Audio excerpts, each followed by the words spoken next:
What is going on, everybody? We are back once again with another edition of Wrestling Republic's daily broadcast. It's Thursday, which you all should know by now is a Throwback Thursday.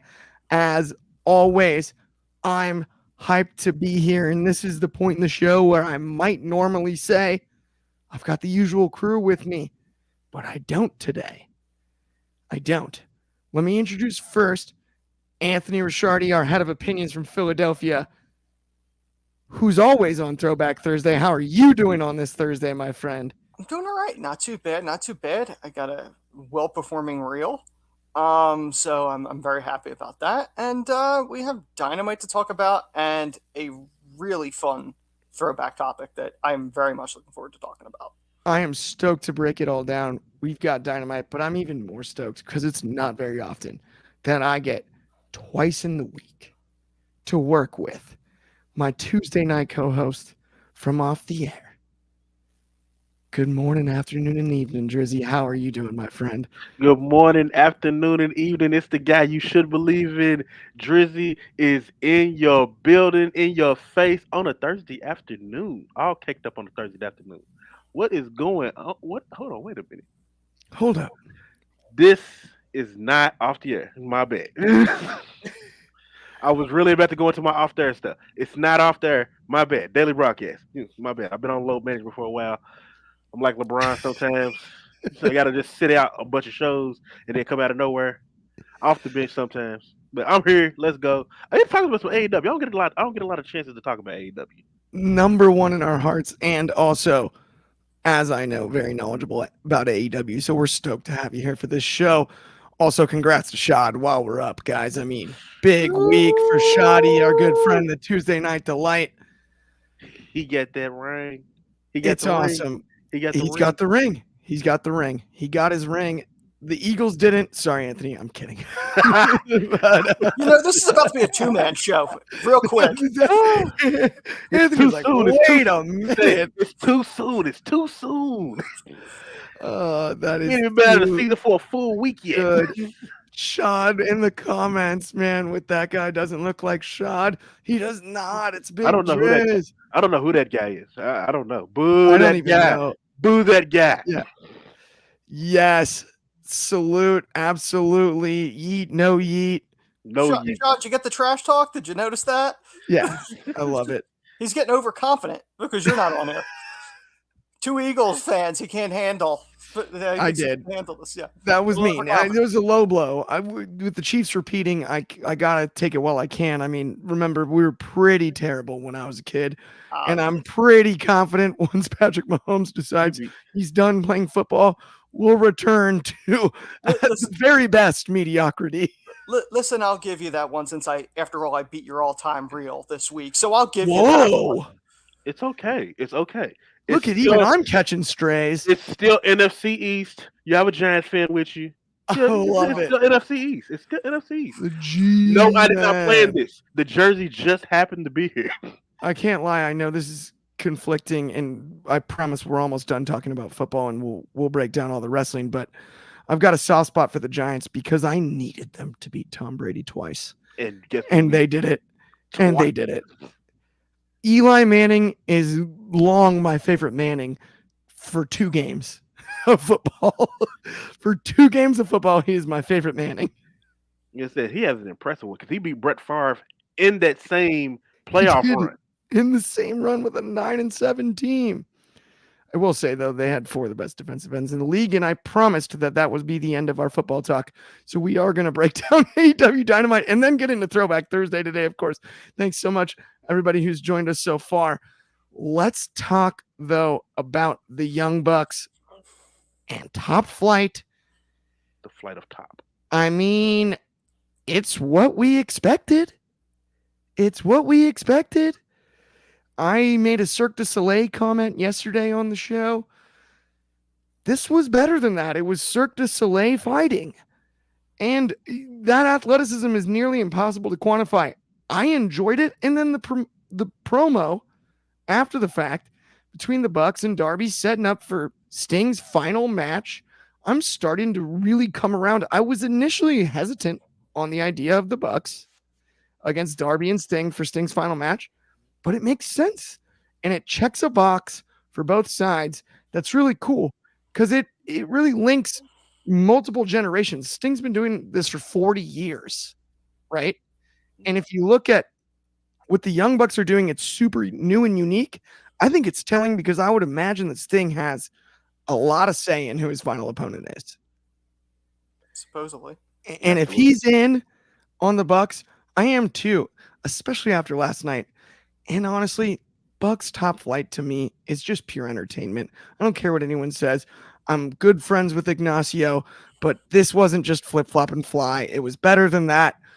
You got to look closer. It was a fun match. Anthony, I got to get your thoughts on it first. I got to be honest. The Bucks are one of those teams that, their style, if you've seen one match with them with Top Flight, you've kind of seen them all. Like it's very formulaic in the fact that it's high flying. You're either really going to like it or you don't. I don't really think there's a middle ground. Either people really love the Bucks and think they're innovative and think they're the goats and all this other stuff, and then you get the other group of people going, yeah, they're just flippy floppy guys. I'm fall somewhere in the middle where like I respect them, but I don't consider them goats.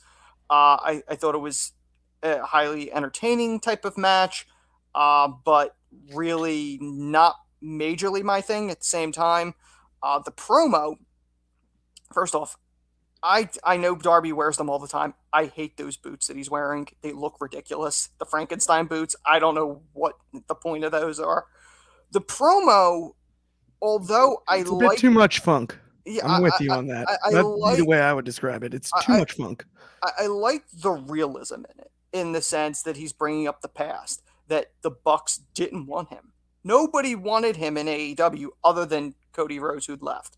I didn't have an issue with that. It's based on realism. I don't care. It's fine.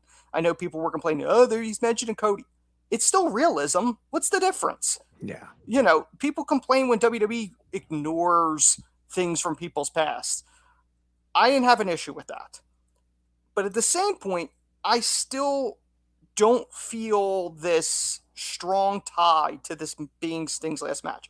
I know the reports, they said Sting picked them. I get it. I respect his opinion, who he wants to close it out. But for a 40-year career, for his last opponents to be the Bucks, it leaves a sour taste in my mouth, because I feel like they're in there just so that Sting can throw them all over the place. They're going to flip. Sting's going to throw them all over the place. It's one last hurrah. But their style really doesn't gel with Sting. And Darby going on this rant, I don't think it built to it. Like, we still really don't know why the Bucks really want Sting's last match. Other than they were saying, the veterans, we want to take out the outside people. Sting's already leaving. You're not taking anything out. At that point, he's already walking out the door. You don't even have to be his opponents. To be honest, I would have preferred. I get Sting wanted a tag match. I get it. It gives enough smoke and mirrors because he doesn't have to carry the bulk of the match. I would have want FTR, to be perfectly honest, because they are very old school, and I think they could have gotten a better match out of Sting and Darby. Not to say the Bucks won't get a decent match out of them, but I would have more faith in an FTR to get a better match out of them. Yes, I do understand that, although I will say one thing I slightly disagree with is on the styles gelling. I do actually believe that the Bucks make sense as much as FTR does, because sorry, we're having some technical difficulties. Instagram is having some issues here, guys. Yes. We totally apologize. I got distracted there, but either way, my point is, back to the Young Bucks. I believe personally that the Young Bucks do fit Sting in this current iteration, because it is Sting's last match, and Sting's gonna want to go all out because that's who Sting is. Mm-hmm. And on the other side, we need someone who can bump. It's not that FTR can't bump. It's not that.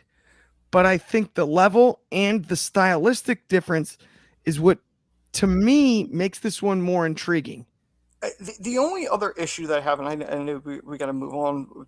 No worries at all. Is that I don't like this version of the Bucks, and not I don't like them because they're heels. It feels forced to me. Like You don't like to me they were Matthew and Nicholas? no, because I feel like That's a good question they're too. playing a character as opposed to natural dislike that they had in the past. Like it feels phony to me, and I just can't connect to it. That is a good question too, as far as for me to ask Drizzy. Because Drizzy, I gotta ask you, do you feel like the Bucks' new characters are pushing them in the right direction or not so much? And how did you feel about, first off, the match with Top Flight last night? I do want to hear your thoughts on that one.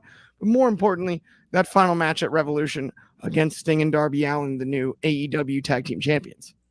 All right, I'll go down the list. The Bucks versus Top Flight. I hate to agree with Anthony on this, but if you've seen one Bucks match, you know what they're gonna do. They're gonna do they're gonna play all the classics. They're gonna flip over everything. You might get one new thing, especially with this being a TV match. You're not getting too much new, but you might get one special thing. Pay per view, you definitely get a little bit more, but it's still playing the classics. It's good to see Top Flight back together again. Hopefully, it stays together again. I know between both these teams, a lot of injuries happen. We're good there, but it is very formulaic. Promo. Darby was cooking. Darby does not get on the microphone and talk too much. So when you do get promos like this from him, he always seems to give you something special. I take you back to the Pillars. He was cooking then. I don't know if he's been taking some type of classes or something, or if he's just from Sting or anything. But his promos have been upgraded tremendously over the last few years of him being in AEW. All right, now the Bucks' new character in this match at Revolution. I think it's kind of ironic because at one point in time, Sting was the young guy jumping all over the place, doing what would be considered the flippy stuff of today's generation. Yeah. Now, granted, he wasn't doing full on flips, but he was doing a lot of things that not a lot of guys at that time were doing. So it's ironic that you get Sting who can't do all those things anymore, but you get a tag team that can. It's almost like looking in the mirror, like this is what I've inspired. Let's see if I can still beat what I created. And with the Bucks and this character, yes, it's over the top. It has potential though. I can tell that it has a good root, but we're still pretty early in it. We've only been doing this for about a month now, so there's still pieces and different strings to pull to make it work a little bit better. I do think that last night was a little more too much character, and we can dial it back a little bit and just trying to figure out what's working with it and what's not. But they definitely could keep up with this. I like where they're going with it. It's very can I McMahonism, I guess. Yeah. It's very McMahonism. I see It's it. all the funny aspects of it. All the things that Yes. was like, what? Like things that just make you go, things that make you scratch your head. Like he really does that. We don't know. We're not in the room with him. So just to see them make all these things happen, I mean, it has potential. One thing I will say, though, and it is a gripe I do have about the Bucks. It's like when they're heels, their over the topness is what makes them make it click a little bit more than when they're faces. Especially with Nick. Nick, I don't know what it is, but when he's a heel, just all the random things he does, it makes it click. It may sound crazy, it may seem goofy or something, but it clicks. With Matt, it does feel forced. So I think maybe a little bit more of the forcedness of Matthews aspect of the character is what is projecting a little bit more than Nick's. That makes a ton of sense to me. And another factor that I would add is, if you watch BTE or have like in the past, right? The Buck's sense of humor is so tongue in cheek, so facetious, so sarcastic that to me sometimes, whereas I feel like on paper, we got to turn him heel. Generally speaking, I've thought that for a while now, right? I think even dating back to, well, I was at the show where it happened, unfortunately, after it happened due to the Southern California rain. But in Ontario, when the official heel turn started, I attended the show immediately following the turn, but I did watch it on video after the fact, and I I think it was the necessary move. The tongue-in-cheek sarcasm sometimes for me makes it harder because I agree with you on Nick delivers it more convincingly than Matt does. Matt, it feels like he's making fun of somebody making fun of something almost. He's in a way, like he's it's playing like a character. It doesn't come off natural. yeah, it's like humor inception, right? Like it's like he's intentionally trying to go over the top, but it's so over the top that you're not. It's almost like he's overthinking it. Yeah, and I do think that there is a more direct route to this EVP turn storyline, and the McMahonism comparison makes a lot of sense. It does. There's a lot of that character in there, and it's funny. It is objectively, it is funny right now.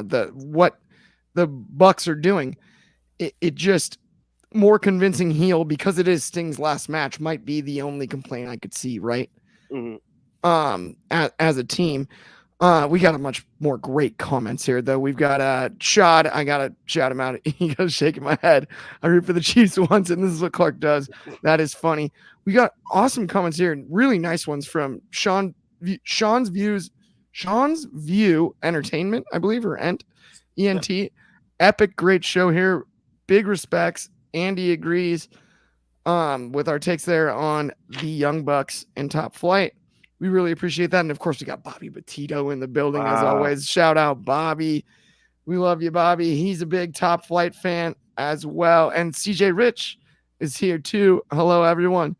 And then once again, apologies for Instagram. Nothing we can do about that. But thank you, everybody that's joined on all the platforms, whether it's YouTube, Twitch, or X, Twitter, the artist formerly known as Twitter. Twitter X. Whatever. The prince of social media platforms, formerly known as. There you go. But let's move on to a match that I was interested in yesterday, very much so just because it's two absolute sluggers, right? I mean, we're looking at two guys that are going to bring the heat. And it's funny to me, it's Jon Moxley and it's Dax Harwood. Dax Harwood in singles matches is double as impressive as I ever would have guessed. And I think one of the best things about FTR going to AEW is Dax in singles matches that we would not see him in on the other side at all, because he's outstanding in them and he's still working around a bum knee. That I'm fascinated by it. I enjoyed the match. I mean, results wise, I don't know necessarily that we expected via submission, but we expected John to go over. I got to ask you about it, Anthony. Tag match in the future without question, correct? Yeah, it has to.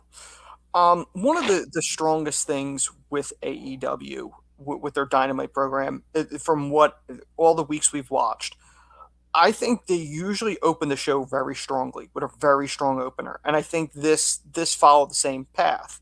This was a very strong opener, hard hitters. There were moments during this match where I'm going, this is going a little long. Like, it's at a certain point, it was like, I think you guys are just doing moves to do moves. Like, the storytelling took a little turn, at least in my opinion, where it was like, all right, are we finished here? Are we almost done? The finish, though, the sleeper hold or choke, whatever he wants to call it, and then refusing to relinquish it. That I'm like, really? Like, are you that heated in this rivalry that you're not letting go of a chokehold and no one's really trying to get you off until Cash came out, which the camera clearly exposed Cash punching nothing at different points. I get he was throwing wildly. I'm assuming that's the explanation they would give. It's a nice setup for a tag match, but him refusing to let go of the choke, I didn't fully get that. Because as far as I know, is there really that much of a heated rivalry with them to at this point right now to explain why he wouldn't let the choke go? Or did I miss something? Yeah, I just thought it was Mox being Mox. I thought that's kind of where I was at too, right? Is it felt like just Mox being Mox, and at the end of the day, it was one of those where, yeah, I don't necessarily know. Maybe just to further the rivalry, he's just being that vicious. I really think it's. But you would think there'd be a motive. Like, like if we're going back to years ago when Ken Shamrock feuded with The Rock and, over the Intercontinental title, and he refused to let the ankle lock go. Okay, you understood that because there was a story there.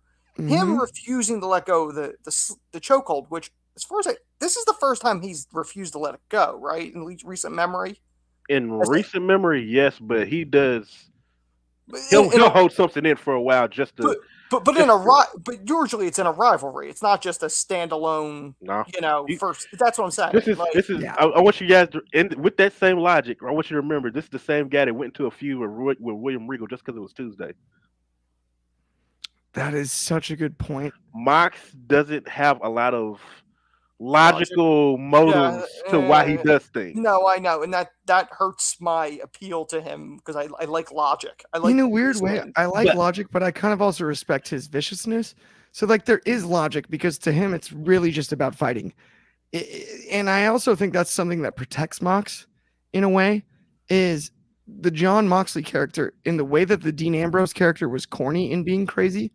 The Jon Moxley character isn't crazy; he's calculated. But he loves to fight, win or lose. That's his outlet. And to me, that's what I see in Jon Moxley compared to Dean Ambrose, at least. It's one of those characters where there's a thin line between intelligence and insanity. Yes. A very smart man. But at the exact same time, I'm going to do what I want because it makes me feel good. I could not agree more. Also, excellent news, guys. Instagram figured itself out. And we are officially back live on Instagram. Meta's back on the good graces. Go, Meta. I apologize if you're just now joining us. We've covered Top Flight and the Young Bucks, as well as the Darby Allin promo with the Bucks. We covered Jon Moxley and Dax Harwood. But more importantly, if you had the over-under on how long it took for the first Rock versus Roman comment, the answer was less than a minute, and the second being Cody Rhodes is finishing the story was less than a minute after that. Is this a guys? This is any show that I'm on? Review. This is every show that I'm on. Cody don't go here no more. He's not even on the show, but he was referenced, so it counts. They did say something about him, but that was before Instagram went live. Listen, maybe it was a delayed comment. I don't know what to tell you. They didn't even hear that part of the show. Maybe they switched over. We're on multiple platforms. I was like, oh no, I'm getting this Cody comment off. Yeah, exactly.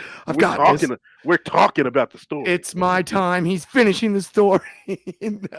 Speaking of stories, don't we have more to tell? Yes, and not only that, we got to cover the next match because this one to me was huge. We have Adam Copeland, the artist formerly known as Edge. We've got Daniel Garcia, not as we figured out last night, because there was some controversy in the comments. They were like, Daniel Garcia was on the list of names in the Bloodline picture, and I was confused for a second. And then I realized that it was The Rock's ex-wife, Dani Garcia, that was in the Bloodline Oh God, I didn't know where you were going with that. I had no idea where you were going with that. I was really like, what? It took me like 30 seconds to figure it out. I had to Google it while hosting yesterday, so I had to bring that up for anybody that was a witness to that. It was hysterical at the time. We had Copeland versus Daniel Garcia, the one that dances and was not formerly married to The Rock. Great match. I enjoyed the match, and then shenanigans. Of course, we end up with Killswitch and Nick Wayne interfering. And then after the fact, it seems like there's a bit of an alliance growing between Daniel Garcia and Adam Copeland, which I actually don't mind at all. For a guy that's worked underneath Chris Jericho to now have the opportunity to work underneath Adam Copeland and travel, Daniel Garcia is already unbelievable talent wise bell to bell. And the old cliche was about his promo work. It's definitely improved. Can Adam Copeland, Edge, help him with that? The Rated R Superstar? Yeah. So I'm actually really cool with this pairing, personally. And it's not something I anticipated or something that I thought would happen. Nick Wayne's mom, otherwise known as Mother Wayne, she's hot. delivering the low blow. No question, Drizzy. I couldn't agree more. Monster shout out, but delivering the low blow. I loved it. The exclamation point.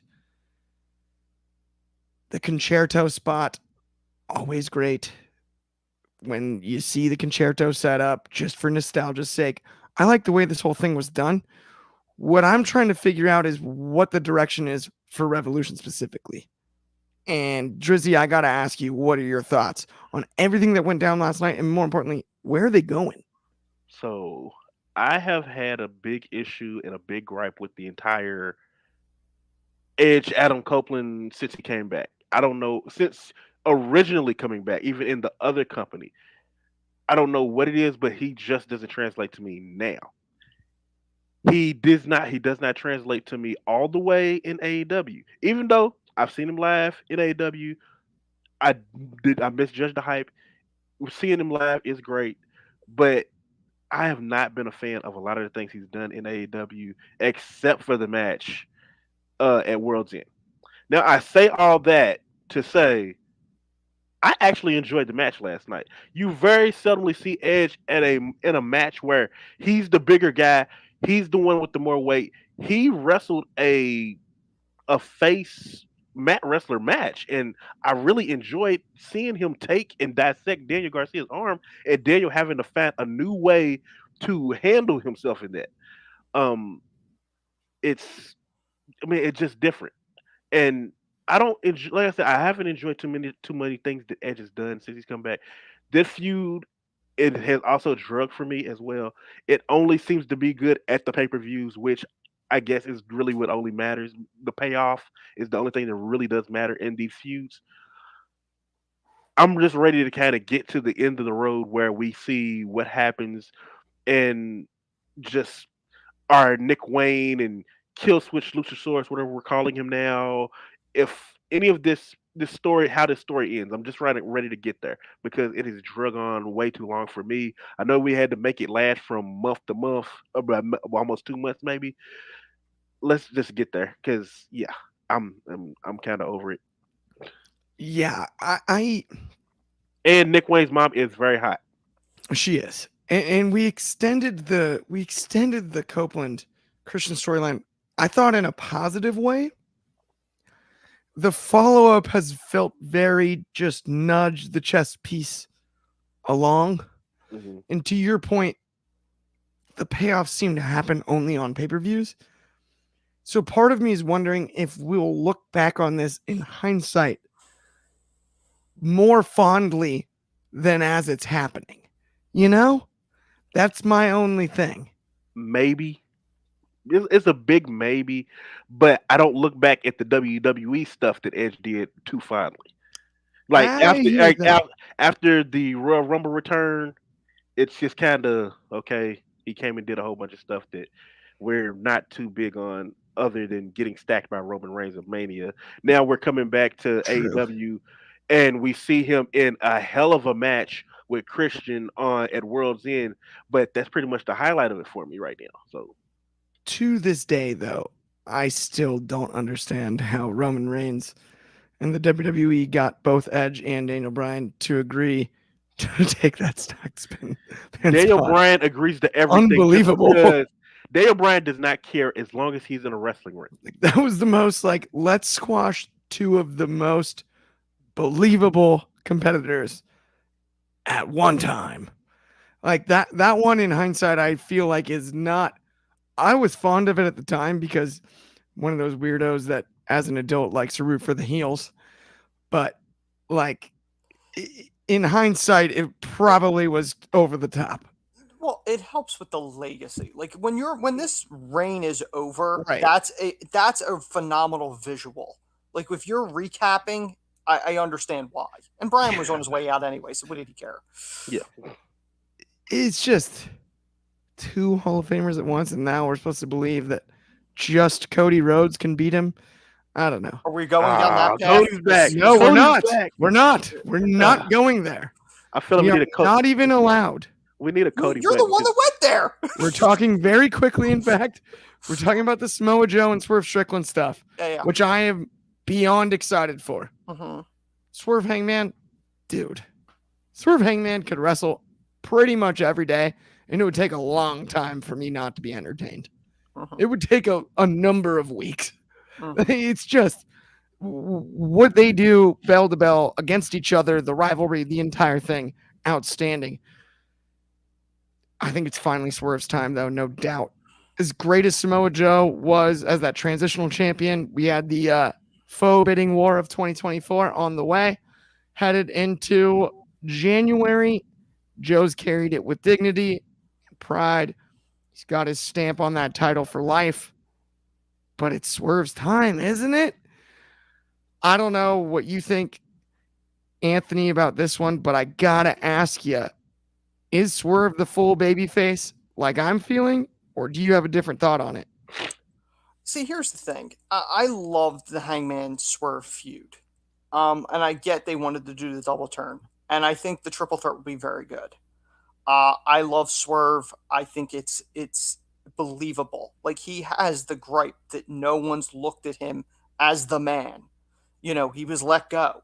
Like, they didn't, WWE didn't want him in the mass exodus. And he's making them regret it, which is the same thing other people have done when they've been let go. Drew McIntyre, Cody Rhodes, the list goes on.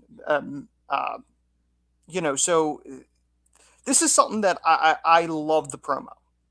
Joe coming off as, the badass. That's what he is. As the champion, it comes off well. The problem I have is I don't like this new Hangman character. I look at it the same way I do the Bucks. I don't know what it is with the Elite. I don't know what it is with wrestlers doing mustaches because they're ruining their legacies. And it's not good. Like, you were beaten convincingly. You were choked out. And then you were looking at Swerve in the face going, you can't beat me. He beat you twice. Clean. So, it annoys me because this character, the crybaby thing that he's now doing, is not working for me. And I should really look forward to this triple threat. I think it's going to be a great match. I have way more interest in seeing Swerve versus Samoa Joe now. I don't really have much interest in seeing Hangman and Swerve this version. I think it'll be a great match, but character-wise, it's not there anymore. I don't know what... I get they did the double turn, but the crybaby character of going, technicality, you didn't beat me, that's not Hangman. I don't know what this is, but it ain't good. See, that's Hangman TA right there. I gotta say, though, Magnum TA, I loved the parallels on that one, but I do think the Anxious Millennial Cowboy version of Hangman Page is the best one. And he's going to have to lose his mind, storytelling wise, psychologically speaking, Aren't we to be able to return to that. To be able to return to that level where he's delusional, he's upset because he's so anxious. And that's what made him such a great babyface, was him being nervous. Can I be the best in the world? Yes, I've traveled with all these guys. That to me is what made the very best version of Hangman Page. And it's hard to sustain that over a long period of time. I mean, Cody Rhodes, I would give a lot of his character as a babyface. And what makes him likable is the backstory and his history. But we saw him get booed at the end of his AEW run because you can only be the ultimate babyface for so long until people get sick of you. And guess what people think of babyfaces when they get sick of them? They're too whiny. And that's why I actually like this Hangman Page character being too whiny, because I think it's an avenue, it's a nook, it's a cranny in order to allow us to get back to the anxious millennial cowboy where he realizes his wrongs, he starts to see the morality in other people, which is one of the key motifs in his story with Kenny Omega. He's starting to look at Kenny during the time where they're having their tag run. He's starting to look at the Bucks and go, I don't know. And then you have the Dark Order stuff. I think to get back to that type of love for a guy, I actually like the way that this has been booked thus far.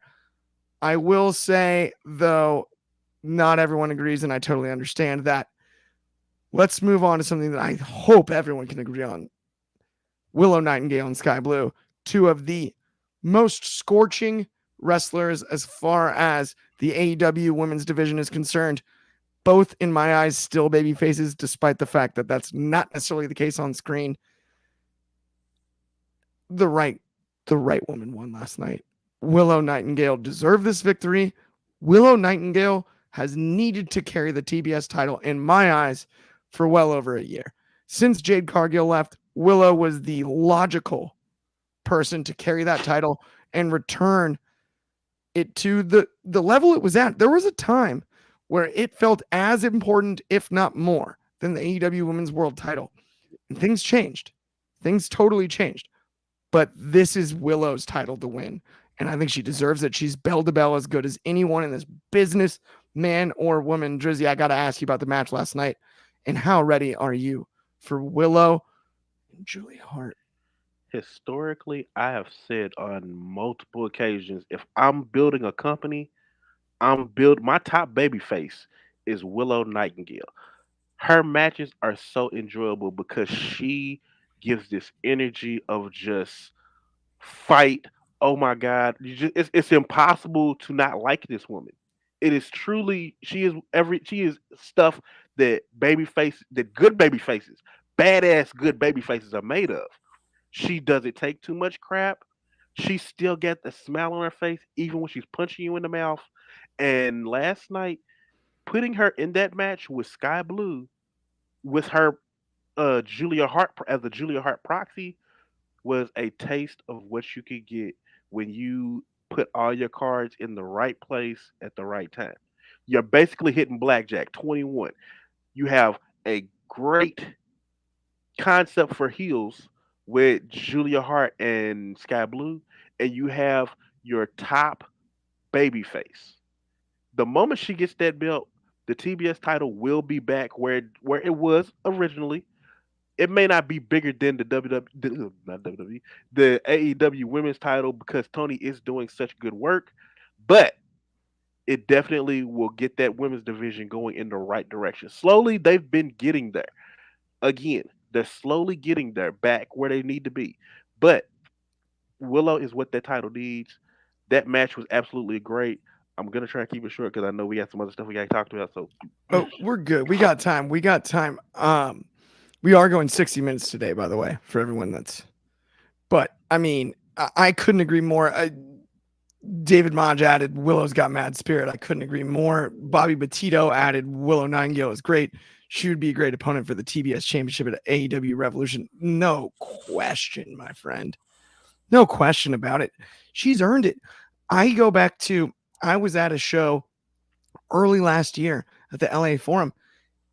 They did the Dudley spot, the power bomb off the side of the stage, and where my seat was very close to that spot. That was something that the athleticism out of Willow on top of the charisma is something I don't know that anybody else saw. She can work any style against any wrestler, has nothing but charisma, and is nothing but likable. Push to the moon is my absolute. I'm begging you, Mr. Khan, Mr. Tony Khan, please. Willow Nightingale, it's her time, TBS championship, and carry it for a long time because I think she can do amazing things with that belt as a babyface too, wrestling all the time. Let's move on though to our main event of last night's show, which was Orange Cassidy and Matt Taven. Look, I'm going to start with Matt Taven. Matt Taven, not necessarily a guy that's had a big singles push. There was some random booking, not necessarily random booking, but really, did we need this? usually Texas Deathmatch reserved for a blow-off type of a spot. I enjoyed this match thoroughly. And I understand Orange Cassidy is a bit of a controversial figure in wrestling. But Clark Taylor here, the host of today's show on the daily broadcast, I have to admit, I'm a diehard fan. I think Orange is outstanding. And wrestling needs people like Orange Cassidy putting their hands in their pockets, doing backflips, nipping up with their hands in their pockets, working a crowd with a facial expression. He's somewhere between Tajiri, the Hurricane, and like Rey Mysterio, bell to bell. The charisma's off the charts. The character, I enjoy it. I loved this. I love what he's done for the international title. I like that it's not so much about the backpack anymore. Anthony, I got to ask you about the match last night and the future of the international title, as well as Orange Cassidy carrying that belt. Okay, I want to start with the negatives. One of the complaints that Tony Khan gets all the time is that he books like a fan playing GM mode in 2K, because there's no logical explanation of booking a Texas death match other than the fact that it was in Texas. To me, my mentality is that's a feud blow off. That's something, like you said, that's a blow off to a feud. So I don't agree with booking that match. I think that was a bad decision. If you wanted a hardcore match, just book a street fight or something. Don't book a Texas death match.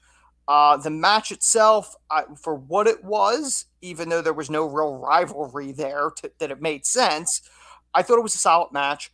I do think it was an insane spot when Taven dove over the top rope onto the table on the outside. Visually, that was unbelievable.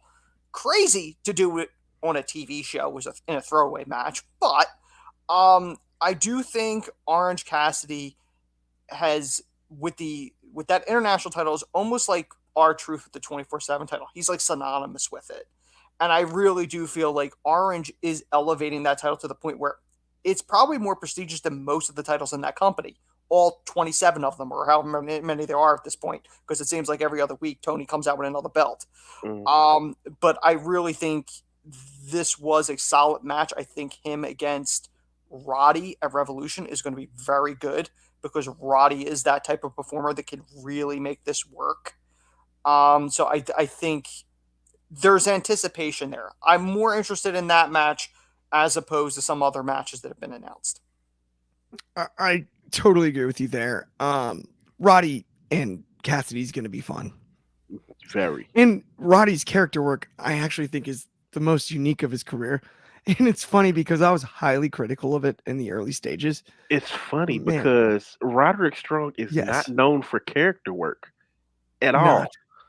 I'll say about the match last night. Yes. That is the Matt Taven that could make the claim that he sold out Madison Square Gardens. Yep. Matt Taven, a great worker. Mike Bennett, another great worker. I think I do agree with Anthony. At times, TK does kind of just reach in the random bag of, let's see what type of match I can make today. But that one was a perfect storm. And I also feel like Matt Taven went out there with the mindset of, I don't know how many more singles matches I'm gonna get on network TV like this, so I'm gonna make the best of it. We know Orange Cassidy's gonna be on TV every week because he's proven himself to be one of the more consistent products. And I also agree with Anthony that the Intercontinental Continental Championship is the second most prestigious title in the AEW universe, only second to the Ring of Honor Women's title. That match last night, it'll go on a best of AEW DVD, absolutely, for sure. I kind of agree. I was stunned by how well the match was laid out and how into it I got about halfway through, where I was like, whoa, this is just high quality entertainment. It's good pro wrestling. And I'm with you. It is Throwback Thursday, though, guys. Mm-hmm. And we've got such a sick topic for today's throwback. I don't know if anyone caught last Thursday, they had this big press conference. We had Seth Rollins cosplaying as Cody Rhodes in a green suit. They went on stage. We had that guy Rocky Maivia, The Rock. We had Cody Rhodes interfered. We had the tribal chief Roman Reigns. Everybody there. Then there was that one little takeaway at the end. That go home. Just that nugget. Not even mic'd up. The Rock looked his oldest rival, arguably, dead in the eye, and he told him, "You fix this." I found it interesting. I did a deep dive because I have great memories of their Intercontinental title feud. I think it's probably the best ladder match between two guys that don't do high spots I've ever seen. And I don't know that will ever be booked again. That will get a 6'4", too big to really do a lot of like jumps off of things guy against a guy that's 6'5" and really too big to do jumps off of things ever again in a huge ladder match. And it was booked beautifully. It's one of my favorites of all time. Funniest thing I found, though, before I toss this one to you, Anthony, so you can break down the whole rivalry for us. Mm-hmm. The final match between The Rock and Triple H was August 19th of 2002 on Monday Night Raw in Norfolk, Virginia. No disqualification, and it ended in a no contest. Fascinating. One of the greatest rivalries of all time ended in a no contest. Maybe we'll never get the finish. Maybe we get it at 40. I don't know. You've talked about it. Maybe we get it at 40. I don't know. Is it possible? Break down the rivalry for me. Talk to me about it, Anthony. I know you're excited to get into this topic. It's as good as it gets. All right. First off, I don't believe it's happening at 40 with Hunter's heart condition. I don't think it's happening. But these two are so synonymous with one another. And it's very mirror image rivalry with the two of them. Rock was brought in that company, third generation. The rocket was strapped on him. They knew he was going to be the man. Hunter's worked for everything he's had in the business. Now, granted, years down the road, marry into the family, and there was old disputes with that. But, these two were fighting for the Intercontinental title, which is to me, it's probably one of my favorite ladder matches of all time, because I distinctly remember watching that 98 SummerSlam. These are two men that have feuded both as baby faces and heels, reversing it. The Rock started out as the heel, leading the Nation of Domination against Triple H as DX, and there was the gang warfare between the two of them. Eventually, it would go into, them buddying up in the corporation and fighting. After that, they have put down some of the greatest matches in a rivalry in the history of this business.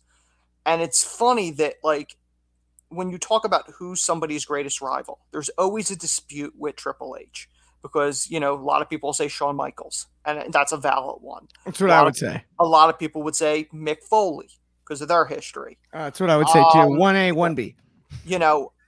It may very well be The Rock.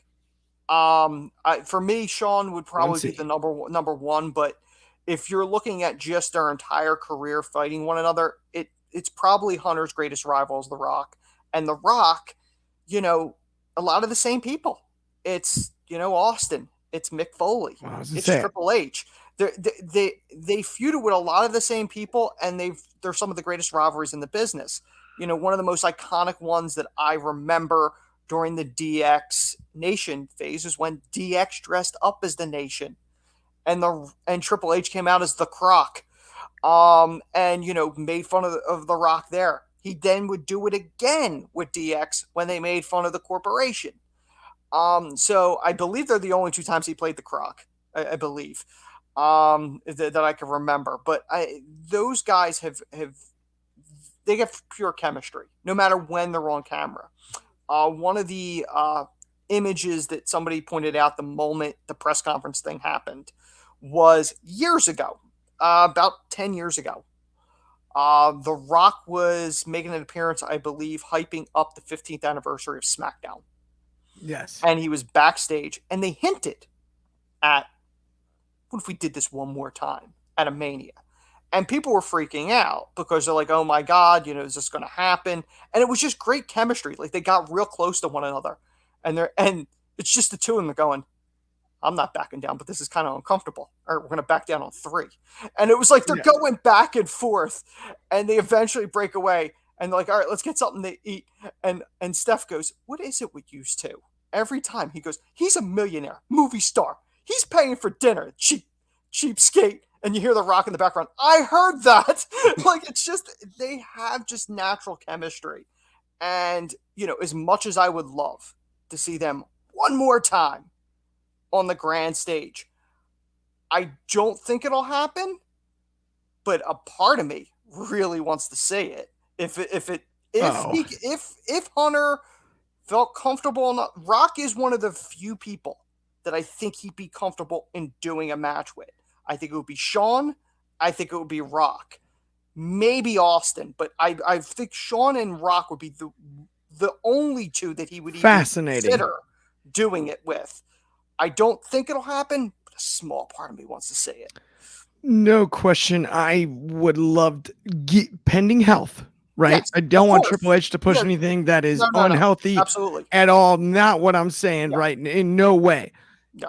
If Triple H is healthy enough to do it, please, before it's too late, do it. Because I would love to see it. Now, and I think one of the most fascinating things you said, you mentioned Shawn Michaels. My personal favorite Triple H match is actually 3 Stages of Hell. And there's a comment over here against Stone Cold Steve Austin. But Coach 23 brought up the 2 out of 3 falls match before SummerSlam 97, which is iconic. Another one that's fascinating, you mentioned Mick Foley being one of his greatest rivals. And this is funny. The reason I actually put Mick behind Shawn and Rock is because it was The Rock who yelled at Triple H to rehire Mick Foley when Mick wrestled as Cactus Jack at Rumble 2000 in the Garden in that street fight against Triple H. It was The Rock who brought all the stars out, took the microphone and said, we will all walk out of here, Stephanie and Triple H, if you don't reinstate Mick Foley. I got to be honest, one last thing. If Hunter can't do it, say he can't do it, there's one person. If they're going to do a surrogate, it would make sense. And I think he could probably do it. Shawn. Because Shawn and Rock never had that match. There's been rumor that Shawn tried to hold them back. And if you remember, Rock never got that payback from that super kick on the first SmackDown. I hate to say this to you, Anthony, and I got to toss this to Drizzy, but yes, I actually disagree because I don't think I ever want to see Shawn wrestle bald again. Never. I never want to see a bald There's Shawn one other name in the comments. The Coach 23 added RKO, Viper, Legend Killer. Okay, I love it. Drizzy, I got to ask you, though. Obviously grew up in the same era as me and Anthony, all of us about the same age. Driz, your memories of the Rock and Triple H rivalry, and is there any chance that we see it ever again? I don't think I want to see it ever again because I was blessed with actually being in a facility for a Rock Triple H pay-per-view match. Armageddon 2000. The main event was an Iron Man match between, was it 2000? It may have been 99. Is that the one with The Undertaker? Yes. Is that the one you're talking about? Yes. It was in Louisville, Kentucky in Freedom Hall. I was there. Oh. I got to witness the whole thing. It's probably one of my most favorite wrestling moments of all time. I seen Triple H in all his glory. I seen The Rock come out his glory. My mother who worked at U of L, the school, was able to get me a Rock autograph that day, and I took it with me to the show, and I got to witness the whole thing. Now, yes, That was the highlight of it. But the biggest thing, a part of it, was the end of it, and I'm sure everybody knows what it is when the Undertaker's his entrance at that point in time is coming, Iconic. and the whole, if it looks like the camera was shaking, the entire building, Freedom Hall as a whole, shook from the Oh, time Triple H came out to the time that the Undertaker came out and it's in the ring destroying everybody. It's one of my most favorite moments because it is a Rock Triple H match. It's I have nothing else that could ever beat that in life. So I want to remember it for what it was. I don't want to remember it like maybe they can still go one more. I don't want that. I'm a firm believer of enjoying things at the moment and not oversaturating it. I feel like if they were to do one more match, it would oversaturate anything. If they were to have any type of proxies for matches, it would oversaturate it. I'm all for the feud. Excuse me, for the feud for what it is and what it was. yeah, I hear where you're coming from on that too. I just think the idea that, and don't get me wrong, we mentioned Orton earlier too.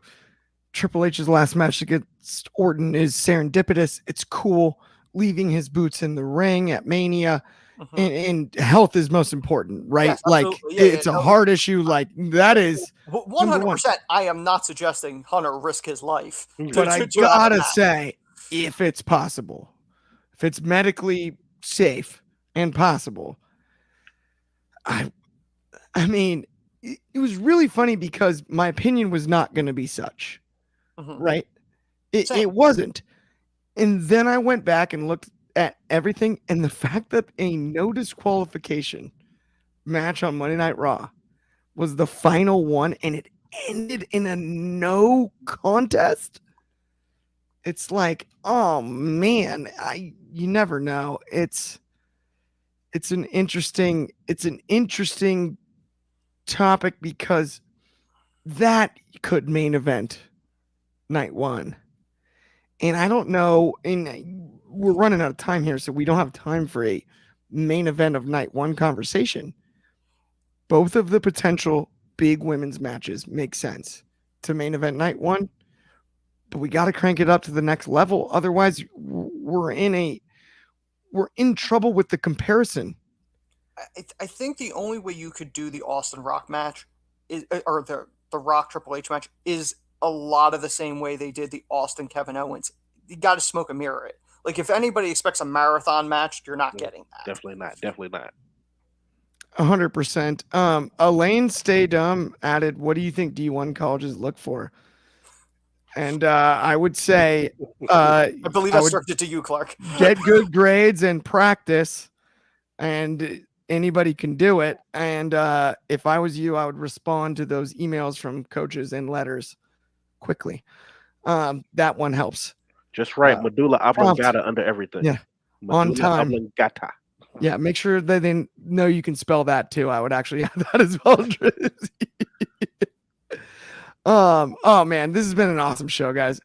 As always, Throwback Thursday, a blast. If Rock Triple H happens, I'll lose my mind. I mean, I'll be so stoked. That's amazing. But again, pending health, like we said. But what an all-time iconic rivalry. Just to have that little interaction at the press conference last week, man, tickled me to death. But in either way, that does bring us to the end of the show. Thank you, everybody who tuned in, everybody in the comments. We really appreciate all of you. It means the world to us. If you haven't already liked and subscribed, please do. It helps us out a ton. More importantly than that, we will be back tomorrow, not at the same time, but at the same place. Tomorrow, it'll be noon Pacific. That's 3 on the East Coast, 2 Central. That's 8 o'clock in the UK. We'll be back for the daily broadcast. And of course, that's 9 a.m. in Hawaii, without question. My bad. I'm so used to just doing it on Tuesdays. Oh, it's the best. Thank you. Seriously. No, I was just dying that we nailed it at the same time on that one. Thank you, everybody. Seriously, for tuning in. It means the world. And everyone have a great Thursday evening. Talk to everybody soon.